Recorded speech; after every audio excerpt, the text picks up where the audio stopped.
ভিয়েতনামে coffee রপ্তানি দ্রুত বেড়ে সামুদ্রিক খাদ্যকে ছাড়িয়ে দেশের দ্বিতীয় প্রধান কৃষিপণ্য আয়ের উৎসে পরিণত হয়েছে। ২০২৬ সালের প্রথম ২ সপ্তাহে কফি রপ্তানি থেকে আয় হয়েছে ৪৩৩.৩ মিলিয়ন মার্কিন ডলার। ডাকলাক প্রদেশের একটি কফি খেতে দেখা যায় কৃষকরা কাজ করছেন। জমিতে পানি দেওয়া হচ্ছে, কফি গাছের যত্ন নেওয়া হচ্ছে। পরে দেখা যায় কফি গুঁড়ো করা হচ্ছে এবং দর্শনার্থীরা তাজা কফির গন্ধ ও স্বাদ উপভোগ করছেন।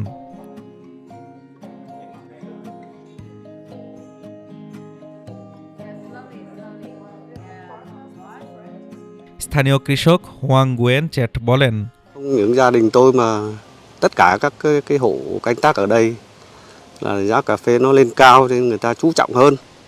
গত কয়েক বছরে কফির দাম বৃদ্ধির কারণে শুধু আমার পরিবার নয়, এই অঞ্চলের অন্যান্য কফি চাষিরাও আরও বিনিয়োগ করেছে। ফলে উৎপাদন বৃদ্ধি পেয়েছে এবং প্রযুক্তি ও নতুন বীজ ব্যবহারের মাধ্যমে আরও বৃদ্ধি আশা করা হচ্ছে। Tốt hơn hồi xưa nên là chắc chắn là sẽ năng suất cao hơn nhiều. তিনি আরও বলেন, Nói chung là nhân dân là ổn định cuộc sống hơn trước. উচ্চ উৎপাদন আমাদের জীবনে স্থিতিশীলতা এনেছে। আগের দামের ওঠানামার কারণে জীবন কঠিন ছিল।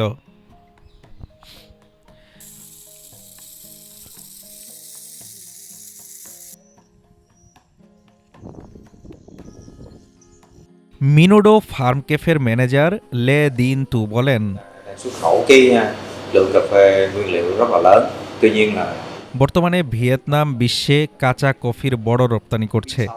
গত 10 বছরে ভিয়েতনামের কফির মান ও মূল্য অনেক বৃদ্ধি পেয়েছে। রবার্তা কফি সম্প্রতি আন্তর্জাতিক কফি শিল্পে শক্তিশালী প্রভাব ফেলেছে। thay đổi về cái giá trị và làm cho đặc biệt là Robusta Việt Nam. ভিয়েতনামের কাস্টমস বিভাগের প্রাথমিক তথ্য অনুযায়ী জানুয়ারির প্রথম অর্ধে ৮৯,০০০ টনের বেশি কফি রপ্তানি হয়েছে, যা বছরের তুলনায় ২০.৬% বেশি। আয় বৃদ্ধি পেয়েছে ৮.৬% পর্যন্ত। কফি রপ্তানি সামুদ্রিক খাদ্যকে ছাড়িয়ে গেছে, যা $৭১৭ মিলিয়ন মূল্যের ছিল।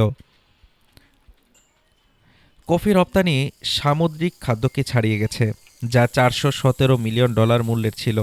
কফি আয় কেবল কাঠ ও কাঠজাত পণ্য $৭৫৭ মিলিয়ন নিচে। গত ২০২৫ সালে ভিয়েতনামের কফি রপ্তানির রেকর্ড $৮.৯২ বিলিয়ন ছাড়িয়েছে, যা ৫৮.৮% বৃদ্ধি। ভিয়েতনাম ২০২৪-২৫ ফসল বছরে বিশ্বব্যাপী কফি রপ্তানির ১৮% অংশ দখল করে নিয়েছে। ভিয়েতনামের কফি শিল্প শুধু দেশীয় অর্থনীতিতে নয়, আন্তর্জাতিক কফি বাজারেও এখন শক্তিশালী অবস্থান গড়ে তুলেছে। Desk report, Dhaka today.